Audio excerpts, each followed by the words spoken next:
বন্ধুরা, বাড়ি থেকে রুই মাছ এনেছে, রুই মাছ ভাজা করে ফেলেছি। রুই মাছ দিয়ে আজকে আমরা নতুন গাছের সাজনা দিয়ে আর আলু দিয়ে রুই মাছের ঝোল রান্না করা হবে।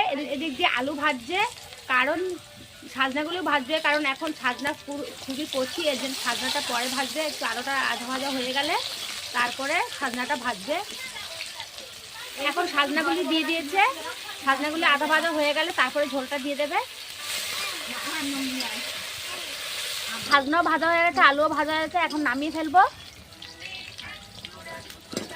তেজপাতা দিয়ে দিলাম, এখন জিরে দিয়ে দিলাম 1000 টাকা মতন। মশলাগুলো একটু ভেজে নেব। ওটা ভাজা ভাজা হয়ে যাচ্ছে, মশলার মধ্যে দিয়েছি আদা বাটা, জিরে বাটা, লঙ্কা বাটা, দিয়ে দেবো টমেটো।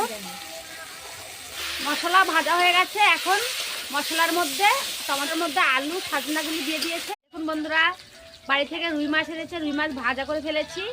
রুই মাছ দিয়ে আজকে আমরা নতুন গাছের সাজনা দিয়ে আর আলু দিয়ে রুই মাছের ঝোল রান্না করা হবে।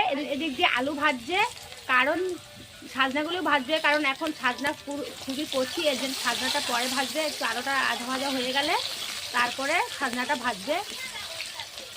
এখন সাজনাগুলি দিয়ে দিয়েছে, সাজনাগুলি আধা ভাজা হয়ে গেলে তারপরে ঝোলটা দিয়ে দেবে। সাজনাও ভাজা হয়ে গেছে, আলুও ভাজা হয়ে গেছে, এখন নামিয়ে ফেলবো। তেজপাতা দিয়ে দিলাম, এখন জিরে দিয়ে দিলাম 1000 টাকা মতন। মশলাগুলো একটু ভেজে নেব। ওটা ভাজা ভাজা হয়ে যাচ্ছে, মশলার মধ্যে দিয়েছি আদা বাটা, জিরে বাটা, লঙ্কা বাটা, দিয়ে দেবো টমেটো। মশলা ভাজা হয়ে গেছে, এখন মশলার মধ্যে টমেটোর মধ্যে আলু সাজনাগুলি দিয়ে দিয়েছে।